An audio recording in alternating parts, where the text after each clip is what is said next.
I think that's pretty good, but oh wait, never mind. That's pretty spicy, I think. I'm Tash, and here at Allrecipes, we help home cooks around the world discover and share the joy of cooking. But that doesn't mean it's always easy. I'm here to help your SOS become the ultimate MVP. Welcome to No Fail Recipes.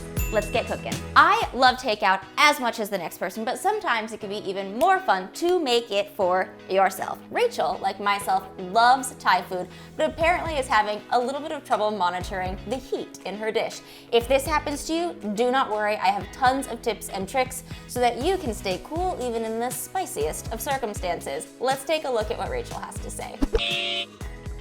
I have been wanting to cook this Thai spicy curry for so long now. I finally got all the ingredients and I'm ready to make it. Ooh. My mouth is literally on fire right now. How can I fix this so that it doesn't taste so spicy? Working with spice levels and new ingredients can be difficult. I totally get it, but I think with a few tips and tricks, we can take this to a no-fail recipe that she's gonna use over and over again without needing a tall glass of milk or, actual takeout. Let's call her.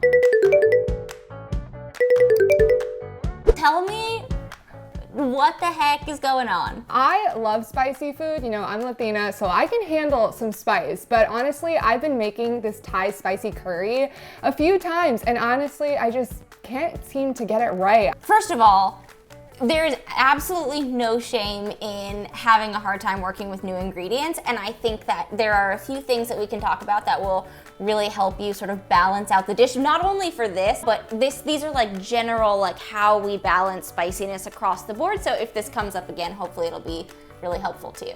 Yeah. I was thinking, why don't we just cook the whole thing together? Okay. So what do you think the ingredients that are sort of throwing you off are? Well, I've never really worked that much with Thai curry paste or like red hot peppers. So maybe I'm just putting too much of it in that's making it too spicy. I'm not really entirely sure. All right, let's get cooking. Rachel, are you ready? Yes. For step one of any recipe. Let's do it. What's step one? Wash your hands. Oh, you gotta wash your course, hands. Of course. I'm not really an expert when it comes to chopping, so any tips that you have, I'm totally open for that. So you have your head of garlic. Yes. And then you're gonna wanna grab like 4 of your cloves. Okay. The first thing we're gonna do is cut off the papery end of each clove. If you cut the end, but you leave a little bit of it on, Okay. you can actually then peel back Oh, yeah. the skin. That was pretty easy. And then you can kind of wiggle the garlic around and it should come out. Yeah. Wow, that worked. When you take the clove, you want to make as many slices as you can through it in one direction. Okay. And then you'll flip it 90 degrees and repeat. So you can see we've got lots of cuts going in the first direction, and then when you turn it, depending on the size, you can do 1 or 2. We're gonna now chop it horizontally. Okay. So that each of these little grids is gonna become a dice now. Okay. And you just do it as tight as you can. It doesn't have to be perfect. Wow, grid mincing makes my life so much easier. So, Rachel, I know you think that was exciting, but Yes. hold on to your pants Oh. because this is the really exciting part. I'm holding on to them nice and tight, secure.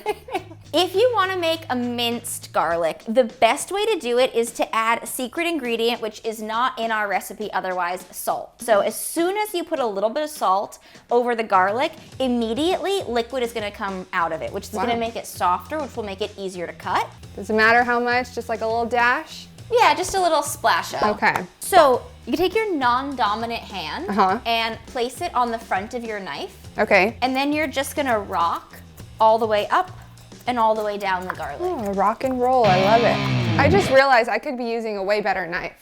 Okay, I don't know if this one's too big though. This is like this one's kind of scary looking. No, that's good. That's like mine, like an 8-inch chef's Oh, knife. okay. So a bigger, better. Okay, there's one thing left. You usually think about the blade, the tip of the blade, as being the tool on the knife, right? Right.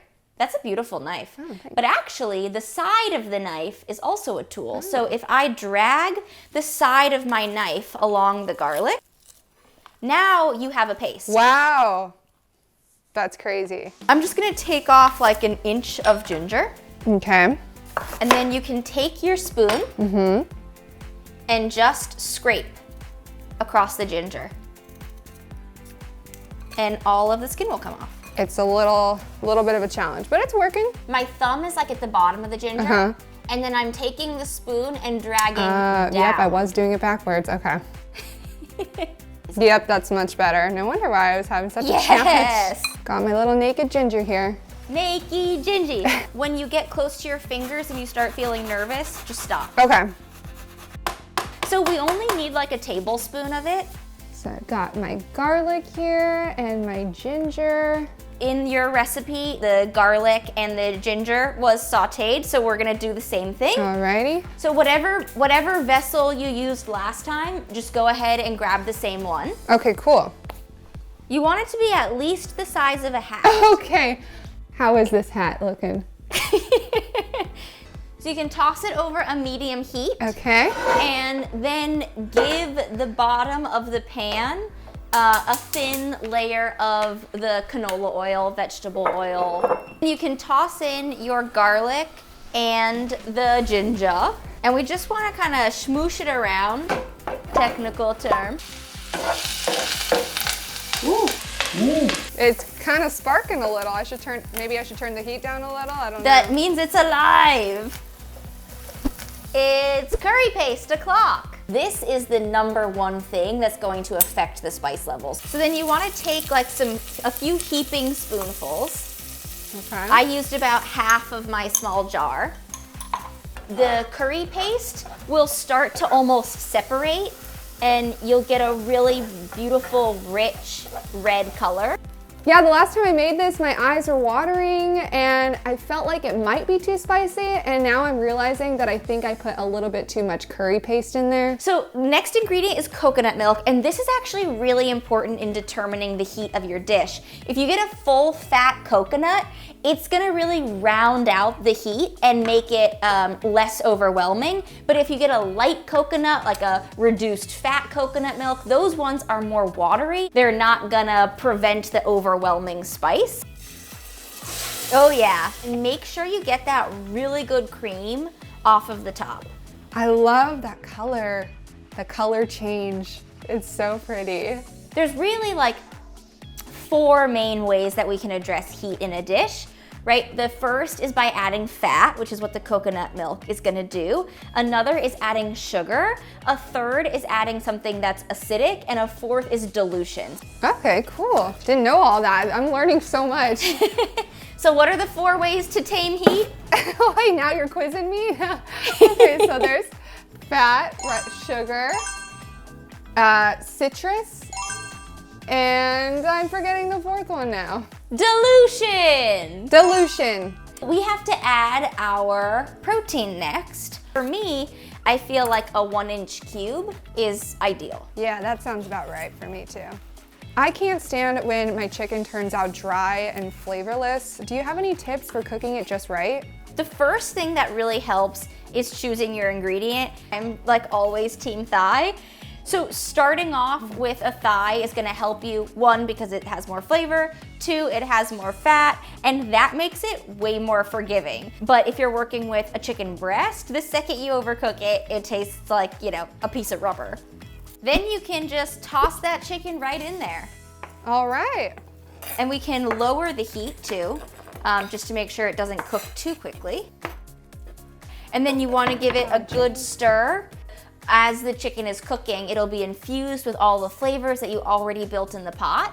And we're going to now add our lime leaves. Right you can add like 5, about 4, 5, 6 of them into the pot. If you can't get your hands on the lime leaves, you can use a bay leaf and a little bit of zest of a lemon and lime. Find an Asian grocer if you have that available to you. They really make a huge difference. Don't mind me, I'm just huffing my leaves. No worries. As it's cooking, if you want to add some Thai basil, this is another ingredient that's gonna add a lot of flavor. Yes, these smell so good too. It's crazy seeing it come together. It's bubbling. Listen to doing that. its thing. It's coming together. And we only have 2 more ingredients left to add. Oh, wow. And that is a little bit of brown sugar. Start with less. Let's start with like a, like a teaspoon. Okay. And then we can always build and add to make it the right spicy level for you. Okay. Yeah, that's another thing I don't like when it's too sweet. And this last ingredient is one of my favorites. So let's start with a tablespoon of the fish sauce. Yours called for 2 tablespoons, and then we can always add more. Okay, cool. We can pull out any of the things that you wouldn't want to eat. Okay. You want to focus on the sauce for your taste test. Oh, it's really hot. I'm scared. I think that's pretty good, but oh wait, never mind. That's pretty spicy. So grab one of those cans of coconut milk. All right. And you just want to take a big, wonderful dollop of the coconut cream that's resting on top. Okay, let me. Ooh. Yes. Okay. And then toss it in. Look at this Yeah, curry latte art going on here. Swirl it around and tell me if it made a difference. Ooh. Yeah, swirl your latte art into your curry.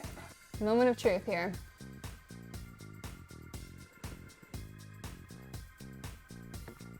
I think that's just right, honestly. Wow. Perfection. Chef's kiss. It's plated up. Have a bowl. Yay! Of curry to time. plate it. All right, it's curry time. I feel like this is restaurant quality right here. Ooh, yes, that's what I like to hear.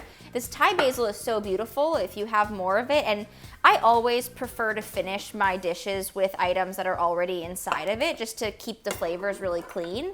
So if you wanted to grab a few more of those, you could. If you want to throw a chili on, you can, Okay. whatever you want. Let me just garnish it so perfectly. Before you go, there is a thing you have to do for me. And what's that? You have to make the dish on your own. You have to make the dish on your Oh. own. You have to send me another video because I won't be able to sleep at night unless I know that this was actually helpful for you. Challenge accepted. I'll do it. All right. Shall we have a little bite together to seal the deal? Let's do it. Let's cheers Cheers. to that.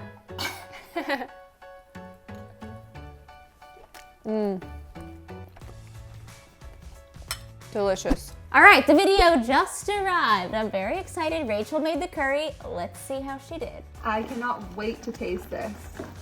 Joining me is my sister, and she really likes Thai food, right? I do. So, I like spicy stuff. yeah. And look, I even added little chilies. That's how you know I'm not afraid of the spicy now. I feel like the spice is my friend because now I know how to fix it. She did a little garnish. That's the sign of someone who feels confident. That's chicken right there. What do you think? It's pretty good. Okay, I want to try it now. Wow. It's honestly really good. We're gonna dig in right now.